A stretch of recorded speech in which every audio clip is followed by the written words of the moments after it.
Sayori's poem, bottles. Ooh, okay. I pop off my scalp like the lid of a cookie jar.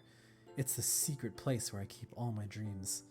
Little balls of sunshine, all rubbing to. You know what? I'm gonna read this in Bat Sayori's voice. Here we go. Bottles.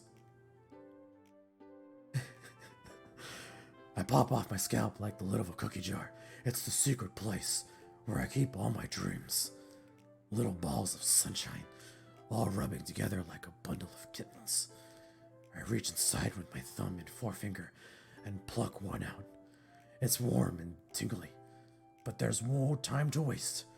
I put it in a bottle to keep safe. And I put the bottle on the shelf with all the other bottles. Happy thoughts, happy thoughts, happy thoughts in bottles, all in a row. My collection makes me lots of friends. Each bottle a starlight to make amends. Sometimes my friends feels a certain way.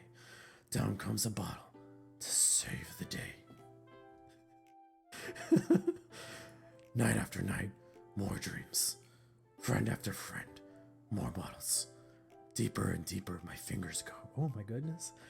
Exploring a dark cave, discovering the secrets, hiding in the nooks and crannies.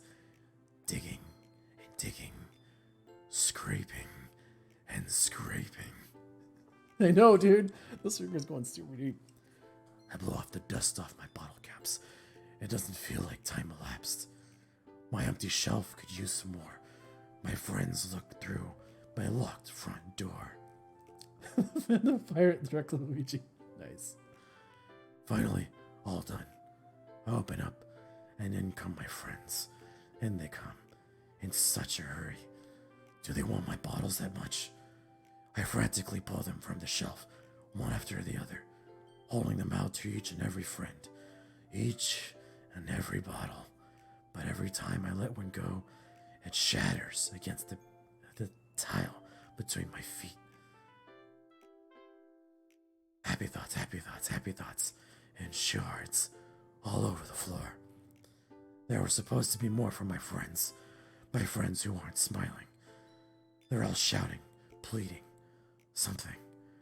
But all I hear is echo, echo, echo, echo, echo, inside my head.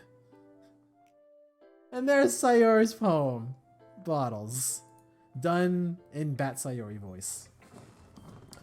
Holy crap! Sayori, did you really write this? Of course I did. Didn't I tell you yesterday I was going to go write the best poem ever? Well, thank you.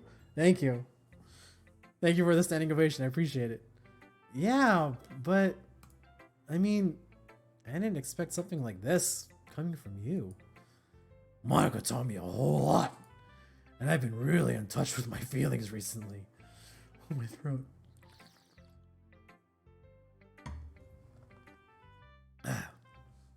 I see that.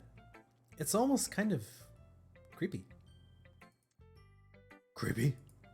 Well, not exactly. Maybe because I'm so used to you being cheerful. Well, never mind. I'm thinking too hard about it. The point is, it came out good, so you should be proud of it. Oh, thanks. I feel like I was meant to express myself this way. It even helps me understand my own feelings a little bit better. Writing is like magic. You've gotten pretty passionate about this, huh? I hope you keep it up. Yeah. Writing's the best. That's right. What do you mean this game is dark? It's a dating game. Writing's the best. I'm gonna keep writing until I die. Don't get ahead of yourself. Sayori's always had a habit of getting obsessed with something before dropping it no more than a week later. I wonder if this is one of those times. But seeing the passion in her eyes makes it hard for me to be pessimistic. Alright, so the next person we're going to talk to is Yuri, because we always have Monica last, right? And if I remember, oh man, I've been evolving the voices a little bit. But Yuri's like a little. I think Yuri's just regularly deep. We'll try that. Oh, is it my turn? Let's see how it compares to yesterday's. I see. It's a bit different. I respect you for trying different things, Jujutsu. You know what? We're gonna go with we're gonna go with Beast from the X-Men a little bit. No, it might, well, a little higher though, because it might cross into like Bat Yuri. So we'll go with Beast Yuri. I like it. All right, here we go. I respect you for trying different things, Jujutsu. Or you know what? Winston. Fuck it. Winston. We'll go Winston. That's high enough. I throw an accent. Do a German. Oh, a German accent.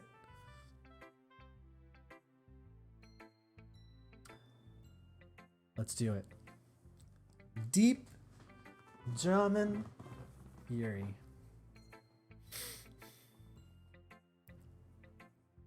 I wonder if I can do this right. Alright. I respect you for trying different things, Jujutsu. Were you inspired by Natsuko's poem? Or Sara's, perhaps? Well, I guess you could say that. I thought so. I'm happy for you. You don't need to find inspiration in my poems. I write them for myself. Not for anyone else. So I don't really need for people to like them or anything. Yuri? I'm sorry for being blunt, but you're overthinking this a little. Just because their styles are different doesn't mean I dislike your poems. In fact, if I tried to do something in your style, I would probably just do a terrible job. Ah, I see. I'm sorry. My stupid mind, it likes to do that sometimes. Anyway, you don't need to be afraid to be a little more daring. Metaphors can go a long way. Don't feel like you need to work your brain like turning a bunch of gears. It's like Stitch from Leon Stitch. A little bit, I'm trying. Try letting your mind wander through your feelings. And write down the things you see and hear. That's one way to truly enable your reader to see into your mind. It's a very intimate exercise.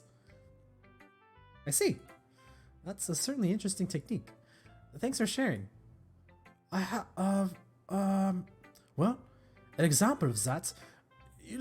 If you'd like to read it. Oh, of course.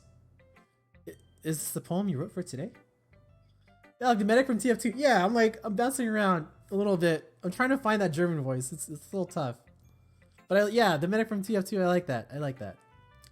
Because I like the high inflections there a little bit. Yuri nods and timidly hands me her poem. Alright, the raccoon. Let's also do this in Yuri's German medic from TF2 voice. The raccoon. It happened in the dead of night while I was slicing bread for a guilty snack. My attention was caught by the scattering of a raccoon outside my window. That was, I believe, the first time I noticed my strange tendencies as an inordinary human. I gave the raccoon a piece of my bread, my subconscious well aware of the consequences, well aware that a raccoon that is fed will always come back for more. The enticing beauty of my cutting knife was the symptom, the bread, my hungry curiosity, the raccoon, an urge. The moon increments its phase and reflects that much more light off of my cutting knife. The very same light that glistens in the eyes of my raccoon friend. I slice the bread, fresh and soft. The raccoon becomes excited. Or perhaps I'm merely projecting my emotions onto the newly satisfied animal. Oh, for Monica, do Russian accent? You think I should do... Oh man, I don't know if I can do Russian accent. I'll figure it out. The raccoon has taken to following me. You could say that we've gotten quite used to each other. The raccoon becomes hungry more and more frequently, so my bread is always handy. Every time I brandish my cutting knife, the raccoon shows me its excitement. A flash of blood. Classic Pavlovian conditioning. I slice the bread, and I feel myself again. That's it. All right, there you go. Raccoon by Yuri in Russian TF2 accent. I was a little daring with this one than yesterday's. I can see that. It's a lot more metaphorical. I don't know if it's my fault, but I can't begin to imagine what this poem is about. That's right. It's a bit close to my preferred writing style. Using the poem as a canvas to express vivid imagery and conveying the emotions through them.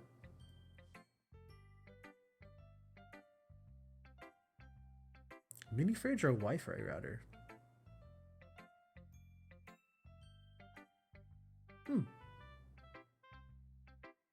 Yeah, if I take it at face value, then I can't even figure out what it's supposed to mean.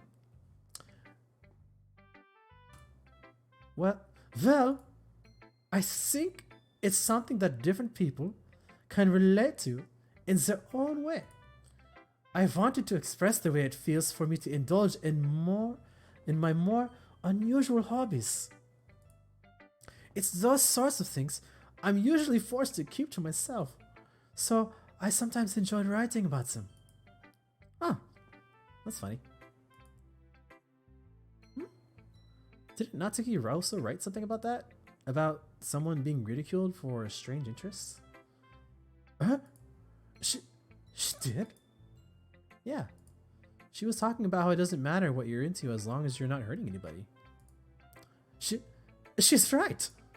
I mean, does she really feel that way? Yeah. Sounds like you two have that in common.